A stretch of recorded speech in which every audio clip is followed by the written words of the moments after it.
Os anos de 2010 e 2015 estarão para sempre marcados na história de Maringá, no Paraná. Foi durante esse período que o medo e as buscas por respostas se fizeram presentes entre a população maringaense. Diversas mulheres foram encontradas mortas, estranguladas, abandonadas nuas e em locais semelhantes, próximas a torres de transmissão de energia. E com seu modus operandi, nasce uma alcunha nada elogiosa: o maníaco da torre. Mesmo escolhendo suas vítimas aleatoriamente, seus alvos eram sempre garotas de programa. Condenado em 4 julgamentos diferentes pela morte de 4 mulheres, o maníaco se chama Roneisfon Firmino Gomes. Preso desde o dia 30 de julho de 2015 e com penas somadas que ultrapassam 95 anos de prisão, o maníaco da torre é considerado um dos maiores assassinos em série do Paraná.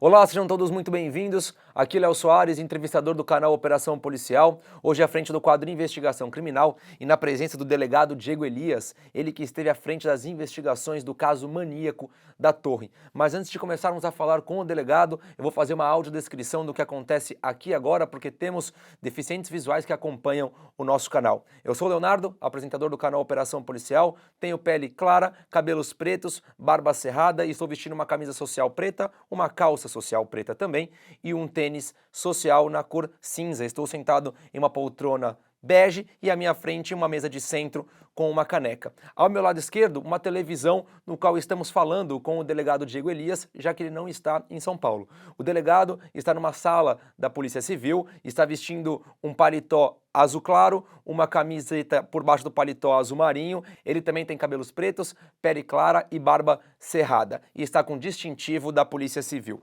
Delegado, seja muito bem-vindo mais uma vez ao nosso canal. Hoje vamos falar sobre o Roneisfon Firmino Gomes, um rapaz que é considerado um dos maiores assassinos em série do Paraná, é acusado de ter matado aí 6 mulheres entre 2010 e 2015 e está preso desde 2015. Mas na verdade ele é o maníaco da torre. Seja bem-vindo, delegado. Obrigado, Leonardo, mais uma vez estar aqui com vocês para a gente esclarecer esse caso, que é um dos casos de maior repercussão aqui da nossa Delegacia de Homicídios. Maravilha. Delegado, para a gente começar, explica para a gente o que é o caso maníaco da torre, como isso chega até a polícia. Olha, o caso Maníaco da Torre era um caso já bastante emblemático, que já vinha desde 2010 com suspeitas de haver um serial killer agindo aqui na cidade de Maringá, matando garotas de programas, né? Inclusive, quando eu assumi a Delegacia de Homicídios, Leonardo, que foi em janeiro de 2015, já existia esse temor desse rapaz, desse sujeito agindo aqui em Maringá.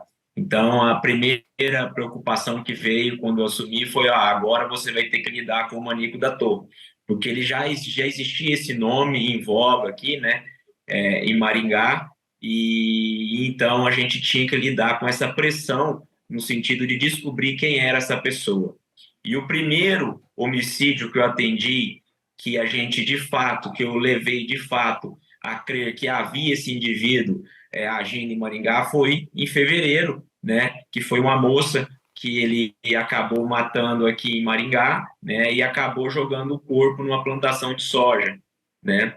E a partir disso, então, a partir da encontro desse corpo, a gente começou de fato a suspeitar da atuação desse maníaco na região de Maringá, porque sempre quem alertava a atuação desse sujeito aqui era um dos repórteres, né, que é o Roberto Silva, que era do Diário aqui na época. Ele sempre fazia o alerta que havia essa suspeita desse rapaz, mas até então nunca havia sido provado nada, até porque todos os corpos que eram encontrados, na maioria deles em estado avançado de decomposição, o que dificultava bastante a gente colher maiores evidências que pudesse levar à autoria do crime. Esse crime que você comentou agora aconteceu em fevereiro de qual ano, doutor? De 2015, foi o primeiro que eu atendi dele aqui, né, que de fato levantou suspeita. Por quê? Apesar do corpo já estar em estado avançado de decomposição, a gente conseguiu rapidamente identificar esse corpo, porque já havia um boletim de ocorrência de desaparecimento, E quando a gente pegou a característica da vítima, a gente viu que poderia se tratar de uma garota de programa, né? E que, de acordo com o modus operandi, onde foi largado o corpo, o que foi apontado no laudo da criminalística, né, do laudo de necropsia, a gente verificou que, de fato, poderia ser uma potencial vítima desse indivíduo que atuava, né, que tinha suspeita de atuar aqui na região de Maringá. Certo, e todas as vítimas eram garotas de programa?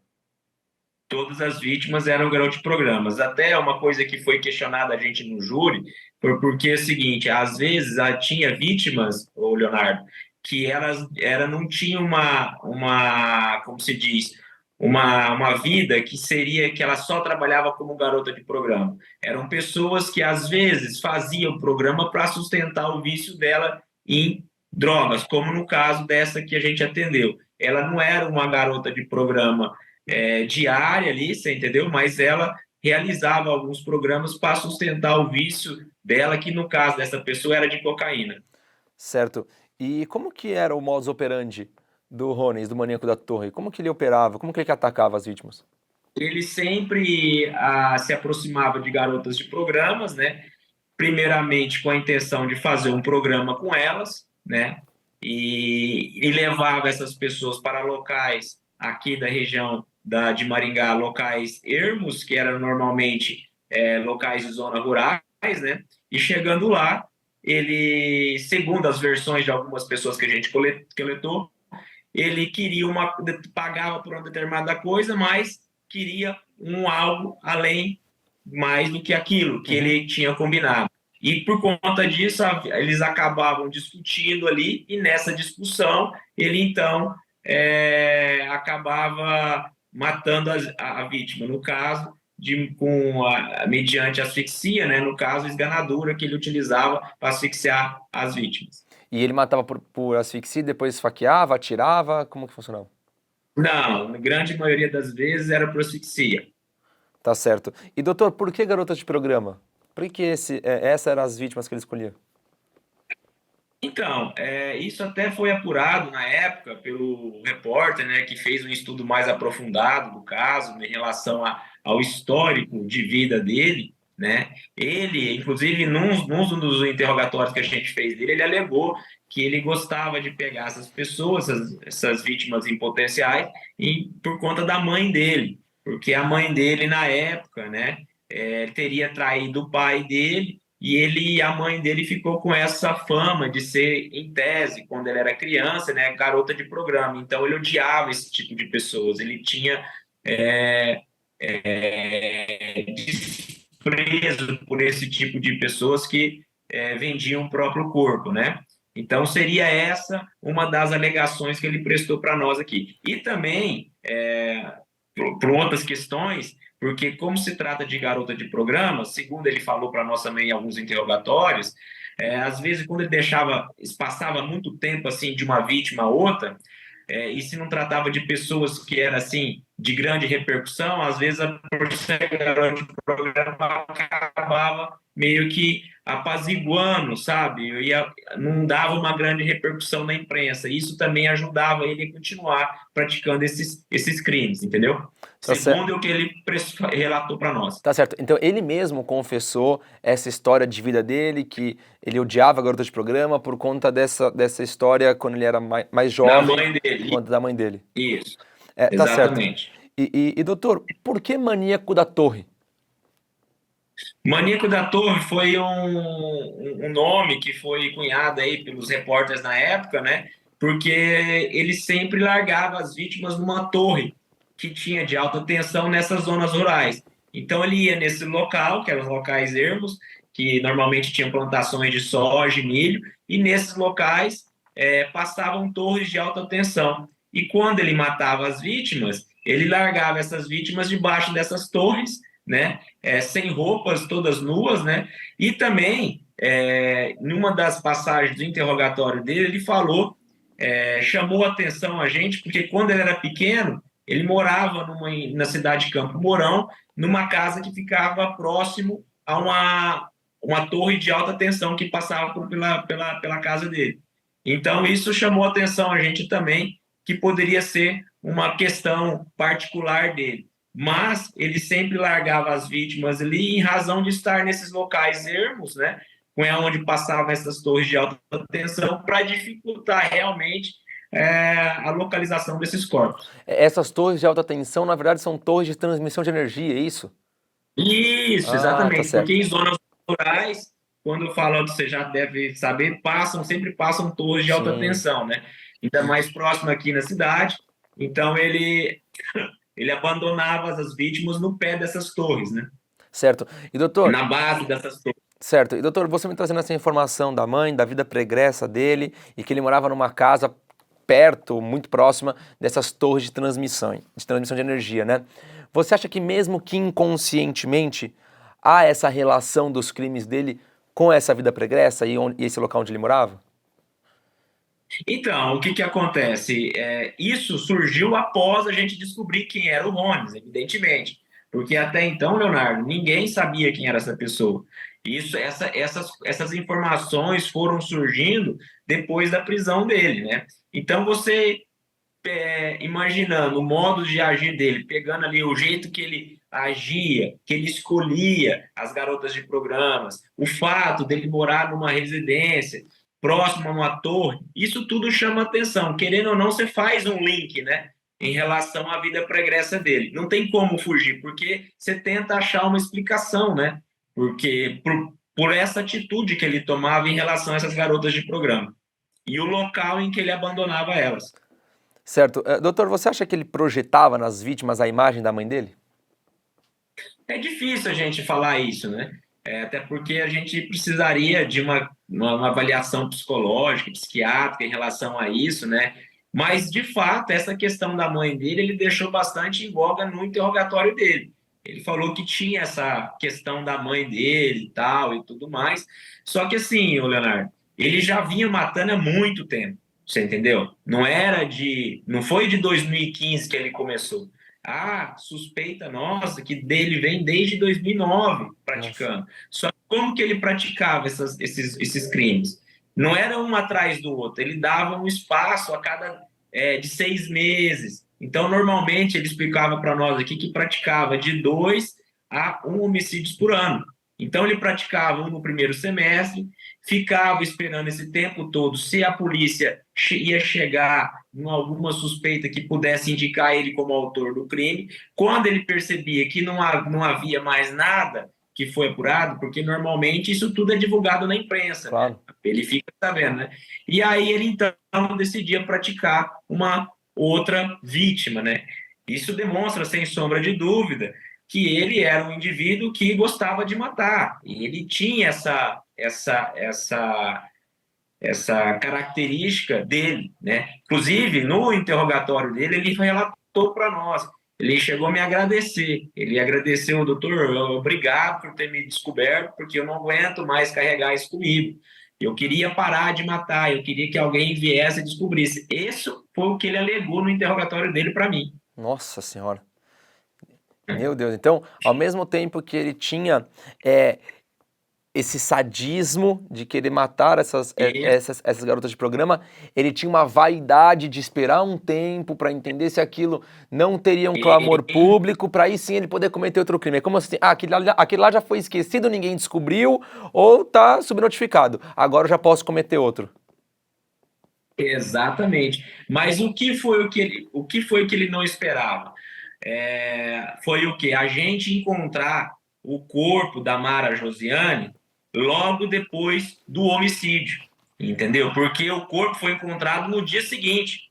Então foi muito rápido ter sido encontrado o corpo. Isso facilitou muito a investigação, porque quando você encontra um corpo rápido, você consegue traçar uma uma linha de investigação que permite, ó, como que essa pessoa chegou até aqui com esse corpo, qual que é o trajeto que ele fez.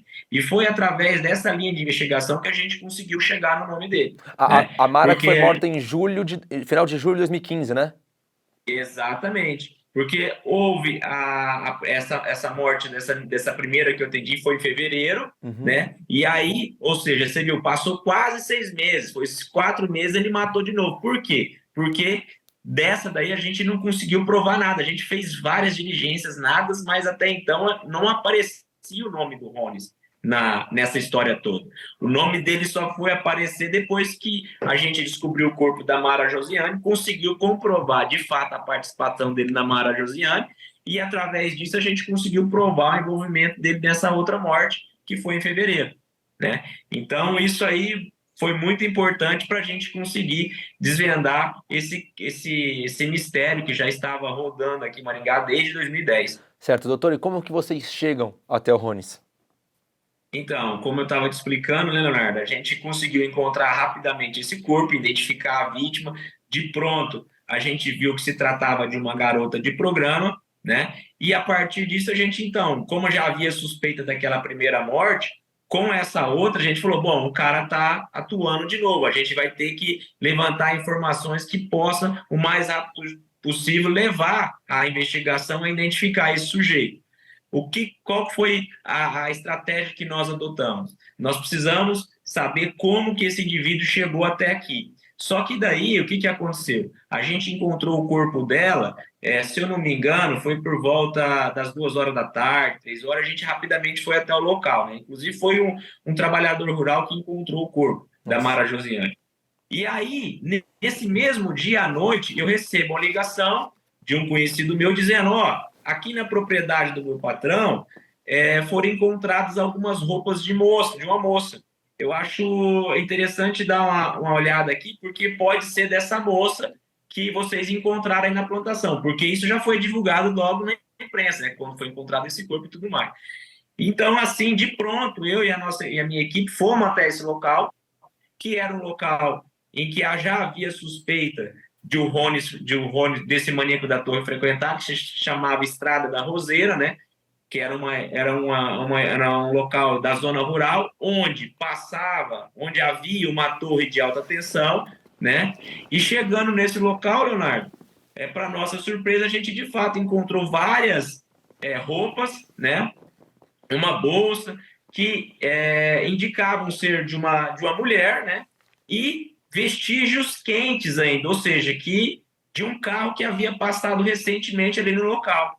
E, para nossa surpresa, o investigador que estava comigo, num carreador, ou seja, que é uma estradinha de terra que o produtor rural usa para andar no meio da plantação, ele acabou encontrando uma peça metálica que, de pronto, a gente deduziu que poderia ser de um veículo, uma peça metálica azul, né? E, a partir disso, então, nós entendemos, bom, o suspeito, veio aqui de carro, nesse local. E aí, posteriormente, ele abandonou o corpo dessa vítima em outro local, que foi em outra plantação, Ou seja, entendeu? provavelmente ele estava com o corpo dentro do carro, foi até esse local, jogou as vestes e com o mesmo Isso, carro foi até esse local de lavoura de milho ou soja, perto da torre de transmissão, e abandonou o corpo da Mara Josiane. exatamente. E aí, o que nós fizemos? Como a gente sabia o trajeto, a gente foi verificar as câmeras de vigilância aqui de Maringá, para saber os radares, se algum veículo que chegou até esse ponto onde foi encontrada as roupas, tinha que ser um veículo, porque teria que ser de madrugada, né? Teria que ser um veículo que tivesse chegado e depois retornado, porque o caminho é o mesmo, não tem dois caminhos para ele Sim, fazer. É um delegado, caminho para ir e o outro para voltar. delegado, rapidinho, só para não esquecer essa pergunta. Essa peça que vocês acham é uma peça de para-choque, é uma peça do quê? E como você acha essa peça? Ele bateu o carro? O que aconteceu? Então, o que tá? De pronto, a gente não sabia se era de para-choque, se podia ser. A gente Tá, imaginou que pudesse ser de um carro, tá certo. que era de uma parte de uma pintura, de um carro azul. E como ele estava em cima de um carreador, de pronto a gente imaginou, só pode ser de um veículo, porque é onde passa o veículo, entendeu? Então, aquela peça a gente já deduziu que o carro poderia ser de cor azul, né? E aí, o que a gente fez? O trajeto foi o seguinte: como ele tinha o mesmo caminho para ir e para voltar, tinha que ser um veículo que tivesse passado pela câmera uma determinada hora e depois retornado, certo? Mas como foi para a gente descobrir qual que foi a placa desse veículo? A gente pegou um determinado horário, né? Ó, vamos traçar um horário das 10 horas da noite até as 5 horas da manhã. Vamos identificar todos os veículos que foram e retornaram nesse período, porque essa câmera de vigilância, Teste de radar, ela é uma câmera que tem o caminho de ida e o caminho de volta, ela tem dos dois lados, Certo. né? E a gente, então, depois de muito tempo da gente analisando aqui, o nosso investigador analisando o Luiz Carlos Donato, analisando vários, porque o fluxo é muito grande de veículo, né? Então a gente tinha que ser um veículo que tivesse ido e depois retornado. A gente conseguiu fazer a seleção de veículos, depois de selecionar mais de cerca de 100, 200 veículos, a gente foi Nossa. olhando a placa de cada um desses veículos, né? De cada um desses veículos nós fomos analisando as placas, até que nós chegamos em uma BMW de cor azul, que era a única de cor azul que apareceu nesse trajeto de ir e voltar, né? Uma BMW antiga, que na hora nos chamou a atenção. Por quê? Se é um carro baixo, para ter largado aquela peça lá, com certeza ele passou nesse carreador. Como ser um carro baixo, ele deve ter batido alguma parte de baixo do veículo ali, do para-choque, e deve ter soltado essa peça, né?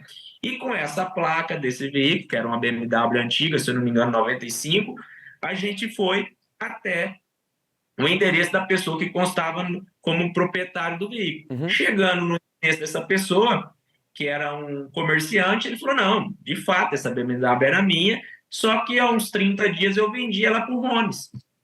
Onde que mora o Rones? Ah, o Rones mora em sim e tal. Beleza, no mesmo dia, já era final de noite, a gente foi na casa dele. Chegando lá na casa dele, encontramos a BMW lá. Só que ele não estava. Aí a gente chamou a mulher dele, ó, a gente queria dar uma olhada, que somos da polícia, tal, queremos dar uma olhada nessa BMW, e a gente com a peça na mão. Quando a gente chegou na BMW e colocou a peça no para-choque, que de fato era uma peça do para-choque, aí foi igual encaixar um quebra-cabeça. Bom, então a gente já sabia que de fato era esse o veículo que tinha sido usado ali no crime, né? Só que até então ele não havia aparecido, ele não estava na casa dele. E o que chamou a atenção, o Leonardo, que a gente ficou de prontidão na casa dele esperando ele chegar, porque até então a gente não tinha visto ele ainda. A gente só sabia o nome, já estava identificado, logicamente, mas não tinha visto ele estava desaparecido. Uhum. E a gente, toda a equipe nossa lá na frente da casa dele, esperando ele aparecer, e ele não aparecia. Só que, ao mesmo tempo, chegando pessoas, um movimento na casa dele de, assim, o que chamou a atenção a gente de pessoas que pareciam ser usuários de drogas. Então, não parava de chegar gente procurando ele lá. Oh, o Rony está aí, o Rony está aí, e a gente observando aquela movimentação.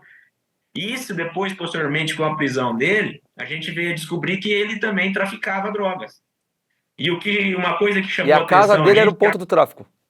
isso, a Nossa. casa dele, é o que seria interessante, é uma casa de madeira. De fora, você achava que é uma casa bem humilde, mas quando você entrava dentro da casa, todos os eletrodomésticos de última geração ele tinha. Todos os guarda-roupa de melhor, tipo assim, maior Qualidade, valor ele tinha. valor. Entendeu? Então era tudo muito bem equipado, né? O que chamou muita atenção da gente nesse sentido, que era o jeito que ele costumava levar a vida, né? Só que daí ele não apareceu nesse dia. Ele foi aparecer só no dia seguinte, com um advogado e com um álibi falso. Só que daí, diante desse elemento de prova irrefutável do envolvimento dele, nós rapidamente se apresentamos pela prisão preventiva dele e já de madrugada mesmo o juiz concedeu essa prisão preventiva. Quando você E disse que ele quando ele apareceu, ele mesmo foi até a delegacia? ele foi com um advogado lá. Nossa. Só que ele levou um álibi. Ele foi Hum. levar um álibi lá, que era até uma menor de idade. Ô, E louco. esse álibi queria demonstrar que, na verdade, tinha estado com ele a madrugada inteira, né? No dia Ele do queria crime. provar que tinha estado com essa menina. Exatamente, no dia do crime. Só que daí, com a experiência nossa, a gente conseguiu derrubar esse álibi desmentiu a versão dele, e logo na sequência a gente já efetuou a prisão dele, porque já tinha ali o mandado de prisão deferido contra ele. Ou seja, está preso desde o dia 28 de julho, que é um dia após... Não, 29 de julho, né? 2 dias após o crime da Mara. Não, se eu não me engano, foi dia 30 de julho. 30 de julho. Foi dia 30 de julho.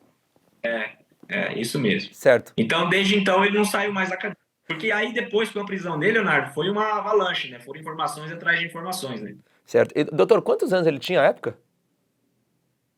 Olha, eu não vou me recordar, né, viu? Não lembro. Mas era 30 e poucos anos, se eu não me engano. 30 e poucos anos. Certo. E ele já tinha... Ele já tinha preso pela polícia também. Era isso que eu ia Ele te foi perguntar. investigado num assalto a banco. Ele foi investigado num assalto a banco. As pessoas conheciam ele por envolvimento com esse tipo de crime, só que, Leonardo, não havia nada, nenhuma informação a respeito de qualquer envolvimento dele em relação a essa possível série de assassinatos. Nada nesse sentido. Então ele realmente já era um conhecido da polícia depois que foi preso pelos crimes das prostitutas. Isso, mas nada tinha, ninguém tinha conhecimento dele de envolvimento com crime de homicídio. O envolvimento dele, que as pessoas conheciam, era com envolvimento com crime de furto, de roubo, entendeu? Então ele não era um suspeito potencial dessa série de crimes que estavam acontecendo. Entendi. E doutor, quem que é o Ronis? Ele tinha ou tem família, filhos? Como é que era isso?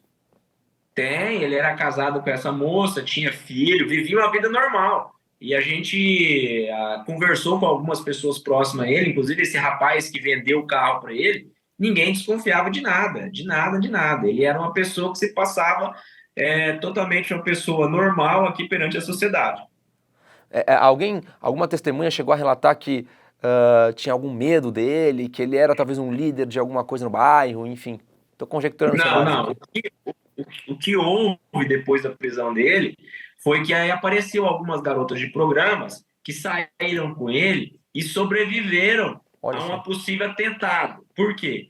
Porque ela até explicou para nós aqui que, num determinado momento, ele queria fazer coisa que não havia combinado com ela, entendeu? Entendi. Queria fazer coisa além do que havia sido combinado. E aí ela viu que se ela fosse entrar em discussão com ela, ela poderia morrer. Então ela falou assim, que eu só sobrevivi porque eu deixei ele fazer tudo que ele queria comigo.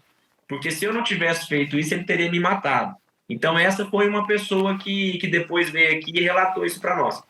Tá certo. E doutor, a gente tem informação de que ele trabalhava com revenda de carros. Então essa era mais uma dificuldade nas investigações da polícia, porque em um crime ele usava um carro, em outro crime ele usava outro carro, e aí de fato vocês conseguem, através da inteligência policial, chegar a essa BMW que une o Ronis ao crime. Isso é verídico? De fato ele trabalhava com isso? Então, eu não sei se ele tinha de fato uma rotina assim com compra e venda de veículo. Ele, claro, segundo eu conversei com esse rapaz que vendeu a BMW para ele às vezes negociava, mas não que fosse uma atividade regular dele.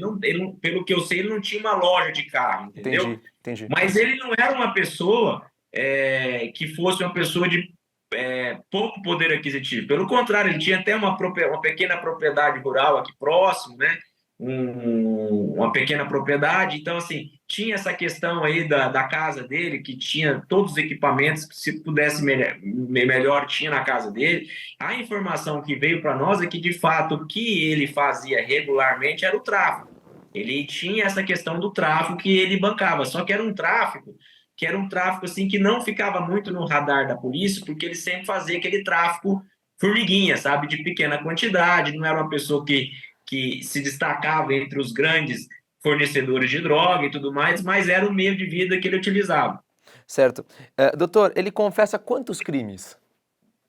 Na época, ele confessou 5 para nós aqui. 5. Hoje, depois, ele mudou, né, a versão, ele é que não tem participação em nenhum desses crimes, mas na época do interrogatório aqui, ele confessou 5. Ele teria confessado 6, mas uma dessas 6 ele não se recordava, porque foi em 2010, né? Foi em 2010, ele não se recorda se foi ele ou se não foi, entendeu? Mas aqui, de fato, que ele apontou o dedo e confirmou a participação dele, foram 5. E a mulher dele, essa esposa que estava na casa, o dia que vocês fizeram a batida policial, ela sabia dos crimes? Não, de forma alguma. Ela não tinha nenhum envolvimento, né? Não tinha nada que a gente tivesse levantado que ela tinha algum conhecimento. Era realmente uma outra vida que ele levava ali, né? Que ninguém tinha conhecimento de que ele estava fazendo. Até porque se ela soubesse também desses crimes, eu acho que até seria mais fácil da gente levantar o possível envolvimento dele, porque a gente já poderia ter descoberto isso há algum tempo, né? Certo. Doutor, ele já foi condenado por 4 mortes, inclusive um dos júris foi agora em abril de 2023. Você acha que pode haver mais vítimas do que as 5 que ele confessou, ou das próprias 6, no qual uma ele não se recorda? Então, com certeza sim, Leonardo. O problema é você provar isso, né? Porque são vítimas que foram encontradas em estado avançado de decomposição, né? Já passou muito tempo. Então, esse link, esse relacionamento à conduta dele que é difícil, entendeu? Inclusive, teve um caso nosso aí que a gente conseguiu mostrar uma ligação, no caso foi em 2010, se eu não me engano, através de um celular do Rones. A gente foi fazendo diligência, até demonstrando que, de fato, ele teve um envolvimento com essa pessoa através de um celular, né? E isso facilitou o júri condenar ele nessa morte também, porque depois que ele foi descoberto, que viu que o modus operandi era o mesmo, a gente precisava de alguma outra evidência que linkasse ele a essa vítima. E a gente conseguiu através desse celular. Mas outras vítimas antigas, que a gente suspeita do envolvimento dele, eu confesso para você que é difícil essa comprovação, justamente por não haver materialidade, elementos que pudessem ligar ele a essas vítimas. Certo. E doutor, as características de todos os crimes eram as mesmas? Era muito parecido, sempre garota de programa ou garotas que realizavam programas esporadicamente, sempre levava essas garotas para as zonas rurais, ou próximo ali das torres, né? E aí, nesses dois casos em particulares, esses dois últimos, ele foi, de fato, nos locais próximos a torres, ficava com as mulheres lá, mas nesses dois casos em particulares, ele não deixou elas lá, na base das torres, ele deixou num lugar mais avançado para cima, que foi nessas plantações de soja onde a gente encontrou esses dois corpos. Certo. Foi feito algum laudo psiquiátrico? Eu estou te perguntando isso porque, de fato, a época dos crimes, ele foi considerado imputável, ou seja, sabia o que estava fazendo. Não, quanto a isso, eu não tenho dúvida nenhuma, que ele é imputável, que ele sabia de tudo que estava fazendo, isso aí não há dúvida nenhuma, você entendeu? Ele tinha total consciência das atitudes que ele praticava, certo? Se foi feito um laudo que apontava ali que ele é uma pessoa que é um maníaco, que é um serial killer, eu não confesso que eu não sei, eu não participei não tenho esses dados aqui para te passar. Mas o que eu posso te garantir é que ele sabia, ele tinha consciência de fato do que estava praticando, sim. O que chegou para mim é que, de fato, ele era imputável, assim como você mesmo disse, mas um médico relatou que ele tinha um transtorno de personalidade antissocial. Uhum. Pode ser que tem, que nesse laudo tenha apontado de fato isso, né? É igual eu disse para você. O que ficou parecendo para mim que demonstrou que teria uma dupla personalidade, né? A personalidade que ele vivia com a família dele e depois, posteriormente, que esse outro lado dele que ele matava essas vítimas. Tanto que, igual eu falei para você, ele confessou para mim e me agradeceu. Ó, me agradeço porque você ter me prendido, porque eu não aguentava mais carregar esse fardo. Isso de fato aconteceu. Certo. Doutor, temos aí várias condenações, né? Ele pegou bastante tempo de prisão, vou falar daqui a pouquinho no meu encerramento. Você acha que podem acontecer mais alguns ou algum júri? Pode ser que sim. A gente, se eu não me engano, todos os inquéritos já foram encaminhados para o Ministério Público para oferecimento de denúncia, né? A grande questão, esses outros inquéritos antigos eu não participei, né? O inquérito mais antigo que eu peguei dele aí foi de 2010, que ainda estava tramitando aqui na Delegacia de Homicídio de Maringá, mas tiveram outros que foram concluídos sem indicação de autoria por outros delegados, né? Que eu não participei dessa investigação. O que eu posso falar para você é que desses 5 que a gente concluiu aqui na Delegacia de Homicídios, se eu não me engano, só falta um para ter o júri, né? De 4 ele já foi condenado.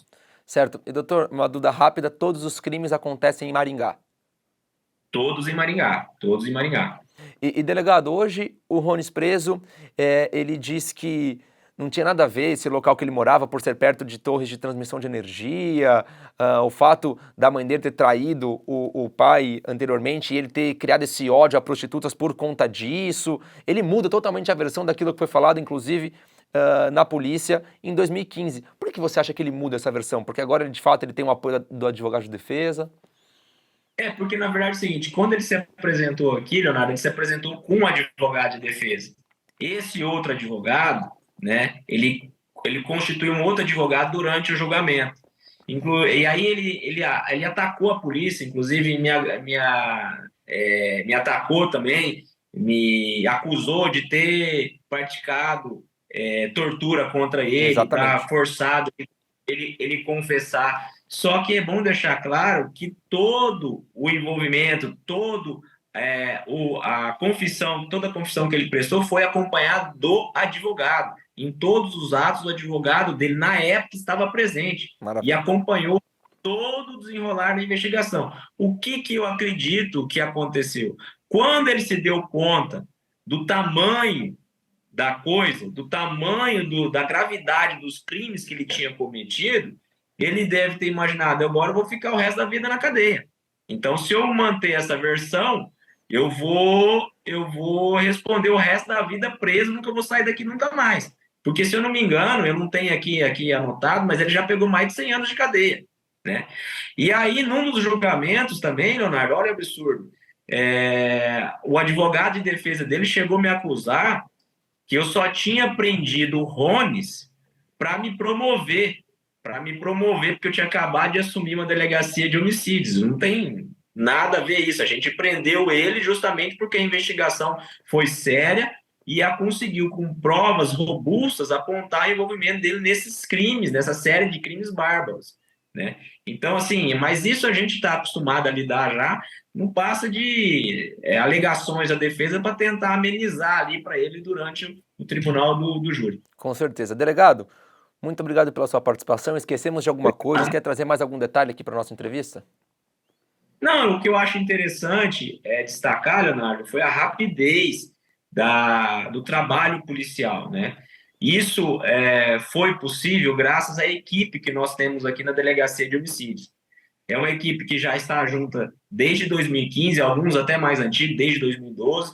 Então, essa delegacia tem uma delegacia especializada de homicídios na cidade do Porte de Maringá, é muito importante para a gente demonstrar à sociedade esse trabalho de excelência que é feito nessa resolução rápida de crime, principalmente nesse caso gravíssimo aí desse serial killer atuando. É bom lembrar que antes não havia essa delegacia de homicídios. Antigamente, aqui em Maringá, era tudo apurado em conjunto com os outros crimes. Então, você não tinha uma expertise ali, uma especialização em crimes de homicídio. A delegacia de homicídio só foi criada em 2012, no final de 2012. Então, depois que você vai pegando know-how, a especialização nesse tipo de caso, com certeza a elucidação e a eficiência do trabalho vem muito mais rápido e acho que revela à sociedade ali um sentimento mais de justiça feita, né? Porque se a gente não tivesse trabalhado rapidamente e com provas, esse indivíduo ainda estaria aí matando outras garotas até hoje. Com certeza, uma resposta à sociedade, né? Exatamente, exatamente isso. Delegado, a gente tem outra informação aqui, e desculpa interromper, mas que ele já tentou fugir da prisão em outros momentos. Ele era um detento um pouco que trazia alguns problemas, né, para o sistema penitenciário. Isso de fato aconteceu? Então, ele já tinha sido preso, né, por conta desse envolvimento dele num assalto, né?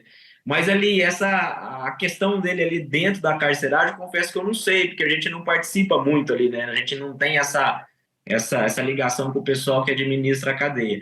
Mas, enfim, é um indivíduo, assim, de alta periculosidade, que, como ele praticou essa série de crimes bárbaros, né? Eu acredito que ele deve permanecer preso aí mais vários anos, né? Porque eu acho que a condenação dele pode ser ainda aumentada, né?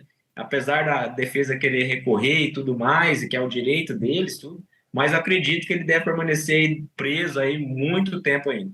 Maravilha, delegado. Muito obrigado pela sua participação. Nosso canal está de portas abertas. Já fizemos outro caso anteriormente, fizemos esse agora. Uhum. Podemos fazer outros mais para frente. Muito obrigado. Mas bacana, Leonardo. Pelo menos você não tinha conhecimento desse caso ainda, né? Sim, Pelo que eu te falei, mas você viu que a repercussão foi grande, né? Você deve ter pesquisado aí, olhou várias fiz uma matérias e pesquisa tudo mais. profunda para entender tudo e vim conversar com você para trazer mais detalhes.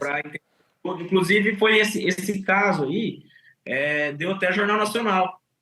Saiu no Jornal Nacional o repórter aqui do Paraná, Wilson Kircher, acho que é esse repórter, fez a nossa matéria justamente mostrando essa questão aí como que a gente chegou nesse cara. Então, com certeza, foi um dos casos mais emblemáticos nossos aqui da Delegacia de Homicídios. Maravilha, delegado, eu vou fazer uma breve finalização e volto contigo. Ok, obrigado. Hoje conversei com o delegado Diego de Almeida, ele que esteve à frente das investigações do caso que ficou conhecido em Maringá, no Paraná, como Maníaco da Torre. Rony Fons Firmino Gomes foi acusado de matar 6 mulheres, ele já passou por 4 condenações. Em março de 2019, pegou 21 anos e 4 meses de prisão pela morte de Edinalva José da Paz. Em dezembro de 2019, 23 anos de prisão pela morte de Silmara Aparecida de Melo. Em junho de 2022, 31 anos e 11 meses de prisão pela morte de Roseli Maria de Souza. Em abril de 2023, há pouquíssimo tempo, 21 anos de prisão pela morte de Mara Josiane dos Santos. Foi esse crime que levou o maníaco à prisão. Em um outro julgamento, ele foi absolvido pelo assassinato de uma mulher que não foi identificada. No total, as penas somam mais de 95 anos de prisão e o maníaco ainda pode passar por ou mais júris. Muito obrigado pela sua participação. Eu fico por aqui, as nossas redes sociais estão à disposição, assim como o nosso e-mail op@medialand.com.br. O que vocês precisarem, a nossa produção está à disposição. Até semana que vem. Tchau, tchau.